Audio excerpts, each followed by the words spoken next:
So Oregon is currently scheduled to have 4 quarterbacks on the roster in 2024. It could very well stay that way. Here we go.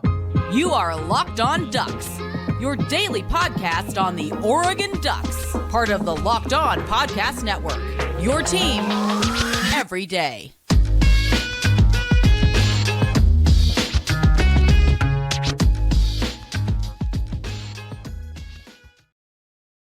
Yes, it is that time once again for Locked On Ducks. I'm your host, Spencer McLaughlin. Thank you so much for making this your first listen or your first view of the day. Part of the Locked On Podcast Network, your team every day, and your number one source to stay up to date with the Ducks. If you have not already, please like, comment, subscribe, rate, and review wherever you listen to or watch this show, which today is brought to you by Game Time. Download the Game Time app. Use code LOCKEDONCollege for $20 off your very first purchase today. Quarterbacks 2023 moments, and Oregon brings in a transfer at kicker. All that coming up on today's show. But currently, in 2024, Oregon's roster will consist of 4 quarterbacks: Dillon Gabriel, the Oklahoma transfer; Dante Moore, the UCLA transfer and former Oregon verbal commit; Austin Novosad, 4-star recruit in the 2023 cycle and current true freshman, who I really hope we see in the bowl game; and then incoming 3-star true freshman Luke Moga. So that could very well remain, because going into 2024, the quarterback room could be a battle in a couple of ways. Number one, it could be a battle for the number 2 quarterback spot. And number 2, it could be a battle for the number 3 quarterback spot. I don't think either of those spots are a given. I think we can put a leader in the clubhouse. I think we can assume. But the only thing that I can say with certainty about Oregon's quarterback room for 2024 is that Dillon Gabriel will be the starter. You do not bring in a guy of that caliber who has 1 year of eligibility left to compete for the starting job. You bring in a guy like that to start, just like Bo Nix, and Gabriel will be the starter. But as for the backup quarterback position, yeah, I can absolutely see that being a battle of sorts. Yeah, I'd put my money, not that I actually am, of course, but I'd put my money on Dante Moore to be Oregon's backup in 2024 and starter in 2025. That looks to be the game plan here. But I think that for, next season, carrying 4 quarterbacks could still make sense. Before I go any further, I want to give a shout out to Rex, by the way, who I bumped into on the Jungle Cruise at Disneyland with my parents. And, he said hi and everything. And my parents thought that was super cool that you watched the show and knew who I was. And Rex, it was awesome talking to you, man. And I appreciate you watching the show every single day.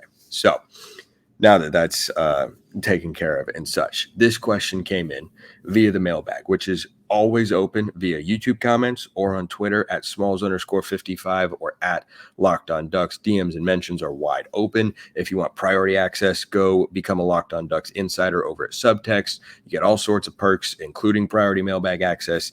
It's just $5 a month after a 14-day trial. Absolutely, positively not a requirement, though. This question from Bender for President 2024. All right. Spencer, do you see any chance of a Darren Thomas versus Nate Costa scenario playing out with Novosad if he stays, or do you think it's possible for him to beat out Dante Moore for the starting job in 2025? I have to dive into my memory banks a little while. I don't remember there being a, super visceral battle between Nate Costa and Darren Thomas. Like, my recollection of that transition from Jeremiah Masoli to whatever came next was, this Darren Thomas guy, he's going to be it. There might have been more battle than I am remembering there. But I think that, for the Ducks, Gabriel is locked in as quarterback 1. But Austin Novosad, even if he plans to transfer one day from Oregon, and I'm sure he's thought about that, he seems like a really good kid with a good head on his shoulders, and is not going to say anything to that effect publicly. He was asked about it ahead of the bowl game and such. But for Novosad, there is plenty of incentive to stick at Oregon next year. Number one, you have the ability to learn under another veteran quarterback. I fail to recall a time, college or pro, where that's been a bad thing for a kid's development and growth, especially as a quarterback. Number 2, there is no guarantee that Dante Moore is going to be the backup. you'll have a chance to fight for it. You're going to show the coaches in practice what you're capable of. And if you are that much better than him, yeah, there's a built-in advantage because Novosad was in the room and they decided to bring in Dante Moore anyway. You can absolutely assume that. I don't think you can say with 100% certainty that he is locked in as Oregon's backup quarterback next year. Because if Novosad's better in practice, well, what have we seen the staff do time and time again? Go with what's in the best interest of the team, whatever that move may be. So do I think Dante Moore is the backup? Yep, probably. But do you think that's what Austin Novosad is thinking? Do you think that Novosad is sitting there going, oh, well, I'm just destined to be a third stringer here at Oregon. I'll never make anything of myself. Or do you think he's going to look at, here's the other angle that I just kind of thought of as I'm recording the show. If you're Novosad looking at 2024, Dillon Gabriel's a starter. We all know that. But you could have a second year in the system, whereas Dante Moore will have only had one. And going into 2025, you could have the opportunity to beat out Dante Moore. And then if you don't in spring ball, you can transfer and say, hey, I'm a guy who spent 2 years in a competitive, talented quarterback room under a great offensive coordinator who's been excellent with quarterbacks during his time in college football as an OC. And I was a 4-star recruit coming out of high school with plenty of talent. And I've bulked up since then. And I've gotten better and improved.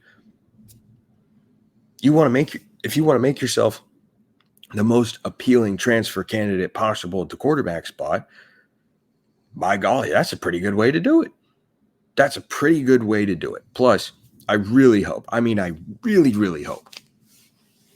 that Bo Nix comes out in the Fiesta Bowl and everything is clicking. I hope the Ducks blow the doors off of Liberty and that the second half can be all Novosad.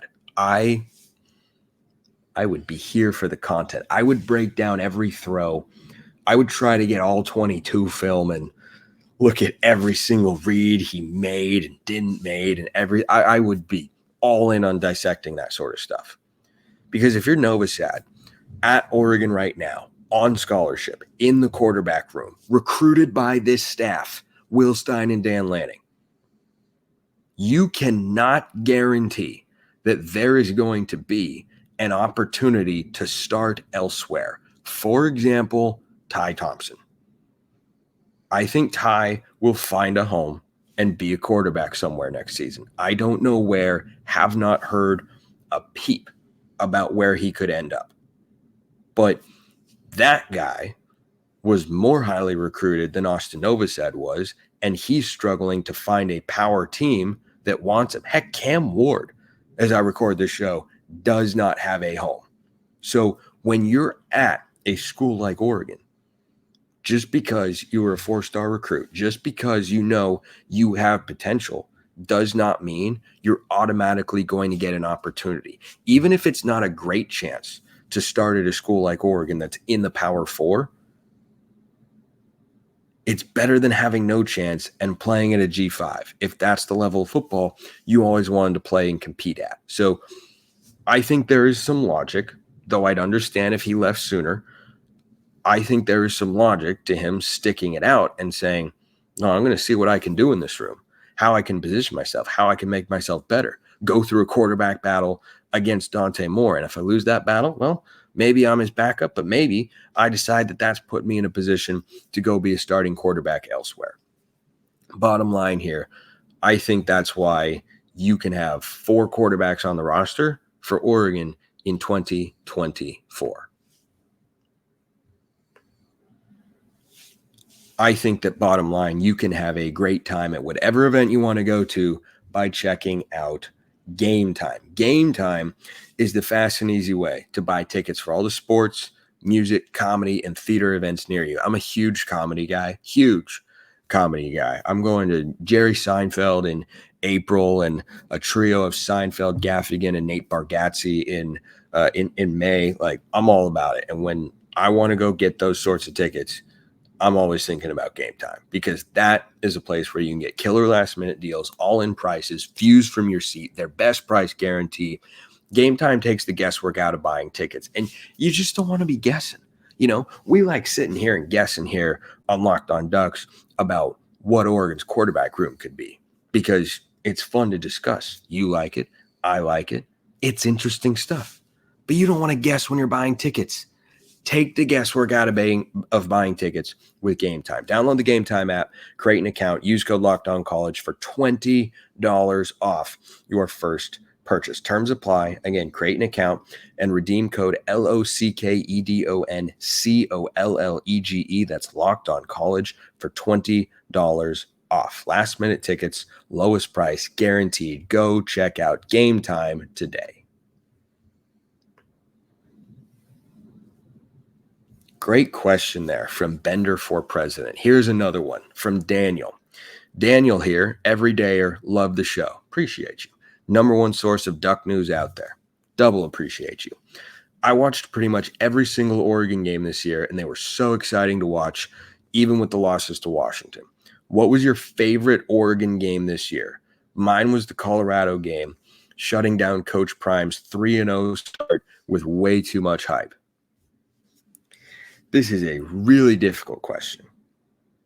A really difficult question because it is easy to look at the negatives, but that's kind of a human trait is to just always think on the negative, not look at the positive. I have this problem. I played golf earlier today and as I often do. And this is something that I really battle with mentally on the golf course. And I've tried to work on my mental game for a long time. It was a big problem for me back in high school. And it's still something that I struggle with, but am getting better at working towards.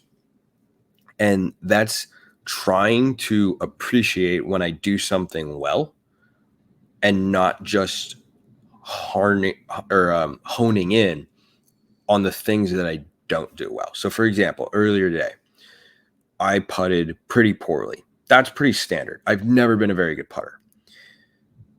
The strength of my golf game lies in my ball striking. I hit the ball exceptionally well off the tee. I always have.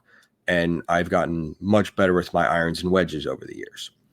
But one thing specifically that I've tried to work on, and I was much better at, I was very happy with myself earlier today, was my ability to emphasize my good shots as much as I negatively emphasize my bad shots. Because when I have a bad shot, I am every golf meme that you've ever seen on Instagram. I am swearing at myself, just absolutely disgusted. But when the good shots happen, I'm trying to be better about saying, that's exactly what we want to do. I had a great plan. That's how I wanted that shot to go. And that's how everything went. The same thing applies to Oregon's season. It's really easy to look at this year and just feel, lost to Washington by 3, lost the Pac-12 championship game to Washington by 3. You can focus on all that sort of stuff because it sticks out. And I think it's a very natural human thing to do. There were so many highs. And I've tried to re-emphasize those in the offseason. And I kind of talked about this on yesterday's show to remind myself, I love Oregon. I love the Ducks. I love being a fan, even through all the ups and downs and whatnot. And also, this was a great team. They had an awesome season. It just wasn't perfect. But just because it's not perfect doesn't mean it can't be great. So when I think back to all the moments, of which there were several, Jeffrey Boss's pick 6 against Texas Tech, I said going into the game, and turned out to be right, that Oregon's playoff hopes were on the line in that game because I didn't think they were going to win that game and the Washington game on the road. And I was right. So that moment retroactively looks even more awesome. You think about Colorado, and everybody's got their own thoughts on Prime. I've got plenty of thoughts on Prime. Here's one of them. I really enjoyed winning that game 42-6. That was fun. Spencer, you didn't play. Fine. I enjoyed watching the Ducks beat Colorado 42-6 to remind them that college football is hard and you cannot change this thing overnight. They were a much improved team from a season ago, but they're not ready yet. They're getting better this offseason.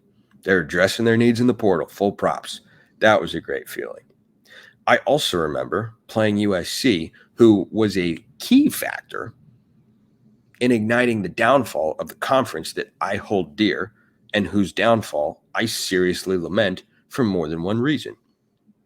Beating USC and starting the game with 2 touchdowns in which our receivers, the Ducks receivers, are not touched.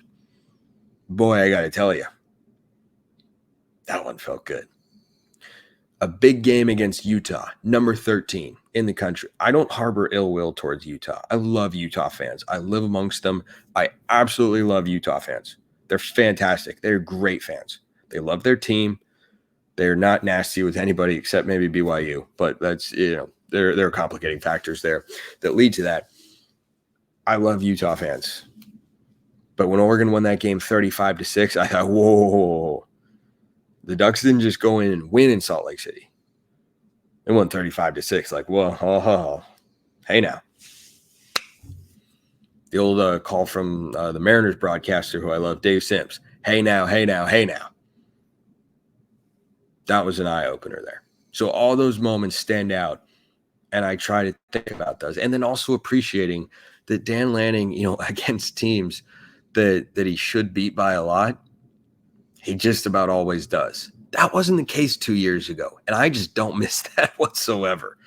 Beating Cal 63-19. Arizona State, what was the score of that game? 45-13, 49-30. I don't even remember. It was 42-0 at half. All that stuff.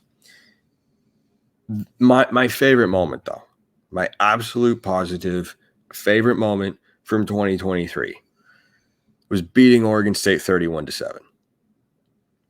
For 2 reasons. Number one, most importantly, revenge for the disaster in Corvallis last year. I heard about that from Beaver fans nonstop for 365 days. I was tired of hearing about it. You know what makes an entire fan base quit yapping real quick? A 31-7 beatdown. It was a drubbing. Was not close. It was close for a half. Wasn't close for a full game. That's the first reason. The second reason that game is number one for me is that it gave Oregon what they didn't have last year, which was a chance to play for a Pac-12 championship. The playoff hopes were alive. There was no greater feeling of joy and optimism for us as Duck fans this year than beating Oregon State, a good football team, 31-7, and realizing one win away from the playoff. Pac-12 championship game. Didn't have a repeat of last year. All that stuff. That's why I'd go with that one. Colorado would be probably a close second, though, just because, when they came in and stomped on the O and were, talking smack before the game and just, generally being disrespectful, which, happens in a football game. That's part of it. Smack talk. I'm here for it. But guess what? Don't give it if you can't take it. And they had to take it on the chin, big time. I thought it was funny that I had some random comments on videos on this channel after Oregon lost to Washington from Colorado fans. And I'm like, guys, it's not your time yet. It could be one day. It's not right now. Like, relax. Chill. Okay. Oregon added a kicker. We definitely need to talk about that. I'm going to knock out 2 quick mailbag questions, though, before we get to Atticus Sappington, which is a great name. This from Jeff. Do you see our secondary coverage getting better next year? I need to see all the moves in the defensive backfield and how good Sione Laulea is, one of the top JUCO prospects in the country. Kyrie Jackson, by the way, one-time JUCO transfer to Alabama before he came to Oregon. Those guys can be pretty good. I don't expect it to be better. No. At least not right now. I haven't seen all the moves they make. There's still going to be another portal window. You could still have more departures. Right now, losing Kyrie Jackson, you'd have to say the coverage takes a step back. How large of a step back? I don't know that we can say for certain. But right now, no, I can't say I expect it to be dramatically better, from the corners, at least. From the safeties, maybe a little bit with Kobe Savage, but Evan Williams was solid this year. Not always great, but solid. I think Savage is a really, really good cover guy in the back end. And then one more note Popo Omavai is not playing in the Fiesta Bowl, the defensive lineman, 7th year defensive lineman for the Ducks, but Brandon Dorlus is. I am very here for Brandon Dorlus playing in the Fiesta Bowl because, like I said, I want Oregon to have a big lead at the half, let Bo ride off into the sunset with a final touchdown drive, and then let Austin Novosad run the show. You run the show over at FanDuel. Well, if you haven't gone over there yet, then you should, because now really is the time. As the weather gets colder, the NFL offers stay hot on FanDuel. Right now, new customers get $150 in bonus bets with any winning $5 money line bet. That's $150 if your team wins. You don't have to bet the point spread against Liberty, which is currently 16.5 or 17, depending on where you look. It's a big number for Oregon. You just have to bet the money line. Bo Nix is playing. Bucky Irving's playing. Brandon Dorlus is playing. Jackson Powers Johnson, Troy Franklin, Kyrie Jackson, they are not. Key losses. But guess what? I like Oregon in that game. I very much like Oregon in that game. And if you go over and bet $5 on the Ducks money line, you get $150. If you've been thinking about joining FanDuel, there's no better time to get in on the action. The app is super easy to use. There's a wide range of betting options, including spreads, player props, over-unders, and more. So visit FanDuel.com/lockedon and kick off the NFL season. FanDuel, official partner of the NFL.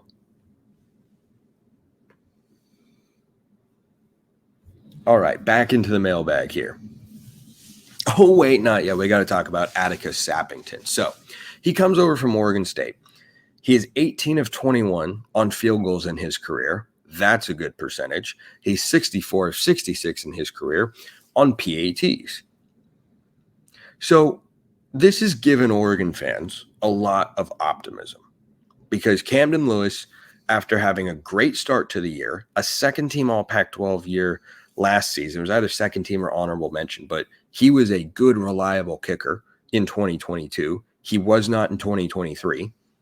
Most notably in the Washington game, but also in the Pac-12 championship game, he was literally perfect. So he was ready for that particular moment, which props to him because that took a lot of intestinal fortitude there. But Oregon could have benefited, again, in that game in Seattle in particular, from having a really good, reliable field goal kicker. They did not have that. And after that Washington game, it was a mess. It was a mess time and time again. And I was saying going into the Pac-12 title game, I don't want it to come down to a field goal because I don't trust Oregon with that particular unit. There was a bad snap and Lewis was missing kicks and all that sort of stuff. Well, Oregon now adds Sappington. So you add him with Grant Metters, the freshman, and then Gage Hurick, the highly touted true freshman that'll come in 2024 from West Lynn.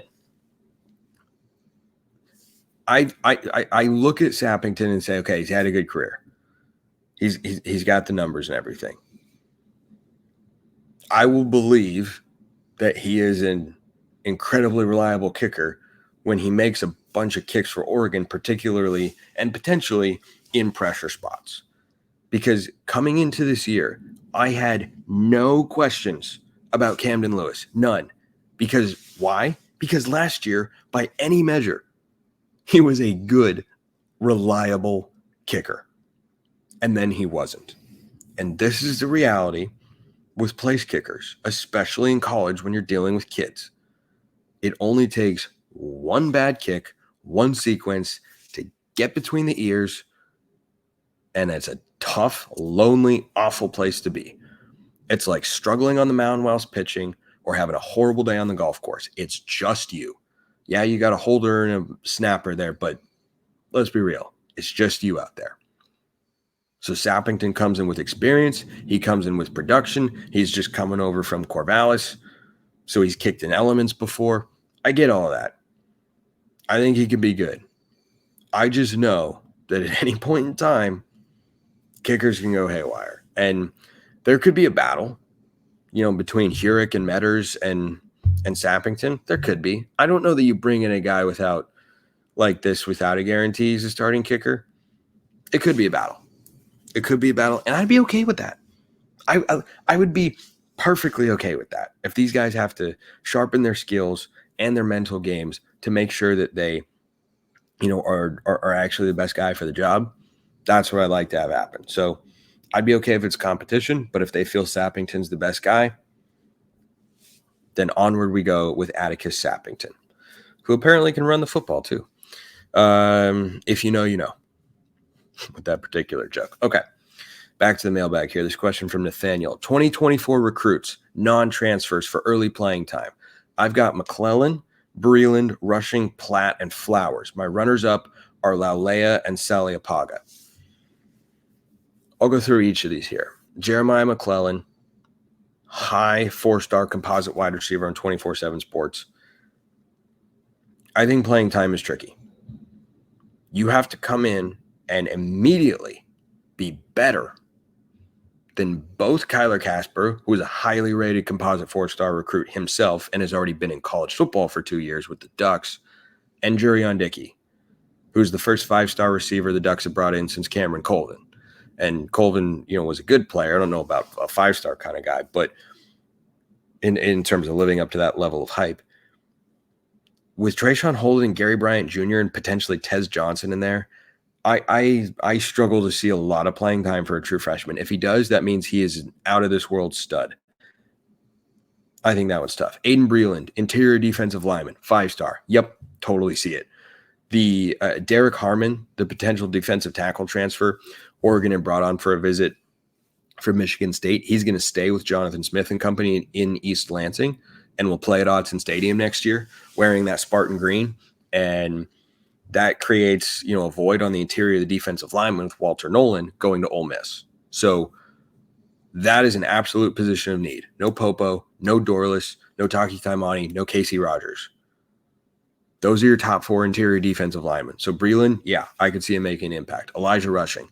There's precedent for a 5-star true freshman edge or any true freshman edge to make an impact if they're good enough, because we saw 3 of them do it this year. Mace Funa, out of the rotation now. Amarian Winston still in there. You've got the 3 freshmen coming back. Blake Purchase, Tatum Tuioti, and Mateo Uyunglele, who all I thought did great this year. Yeah, I mean, I could see Rushing making an impact. I think it'd be probably similar to what those 3 guys did this year, and I'd be here for it. Braden Platt, linebacker. I don't know, because right now it looks like Justin Jacobs and Jeffrey Bossa, your top 2 linebackers, are back next year. Now, Jamal Hill is gone because of graduation. Connor Soley didn't do a ton this year. I don't know if he's back next year. Yeah, I mean, Platt is the highest rated linebacker in the class.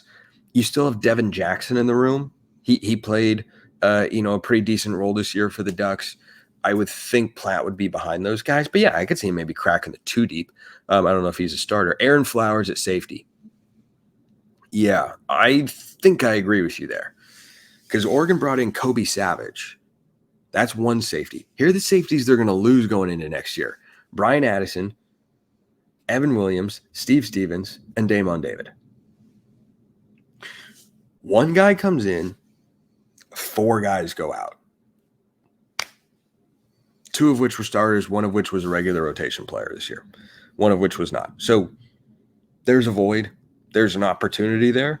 If he can beat out Cody DeCamera and Tyler Turner, then yep, I could absolutely see Aaron Flowers playing in 2024. My runners up are Sione Laulea and Roger Saliapaga. Yeah, so Saliapaga is a tight end wide receiver type. I don't see him getting big minutes, especially if T-Ford comes back. Saliapaga is listed as a wide receiver. I think the plan is for him to play tight end, but he's kind of that in-between type. Kenyon Sadiq's going to be ahead of him. Patrick Herbert will be ahead of him. Casey Kelly, if he comes back, would be ahead of him. And Terrence Ferguson, if he comes back, that's your number 1 tight end, obviously. So I don't think Saliapaga plays a ton as a true freshman. Sione Laulea, though, yeah, I expect him to play. He's not really a true freshman. He's closer to a transfer. I know he's listed as a non-transfer, but he's coming from the JUCO ranks. He's an experienced guy. He'll be playing in the secondary. I fully expect that to happen. Last one here from M. Caught Me 2977 CAHTME. Ask Brian who got the better D-line class between Oregon and Miami. He said Miami could have the best 24 D-line class. I want him to compare and contrast what we got. So I definitely will ask Brian, but I wanted to comment on this just kind of to wrap up today's show. anyone who follows Oregon recruiting, and if you listen to the show regularly, then by default, you also follow Oregon recruiting, because I talk about it pretty often here on the show, knows that I think next year's defensive line can be filthy good. And I think the defensive line after that could be filthy good. You'll have Purchase and Uyunglele and Tuyoti as juniors. You'll have a Rushing and Breland maybe as sophomores. We'll see who pops from the 2023 class next year. We'll see if a guy like, I don't know, Tioni Gray or Zadavian Sims are, flying under the radar as 4-star recruits as much as you can on the defensive line there. I think one thing is clear. We should expect to see high-level defensive line play year in and year out because of the way that Dan Lanning, Tosh Lupoy recruit, coach, and develop those guys. I think it's been a really good start, and I can't wait to see what they do with all those guys because there are a lot of talented players in there. Appreciate everyone listening. I will see you next time. Have a wonderful rest of your day. No show tomorrow. Back on Monday. Until then, go Ducks.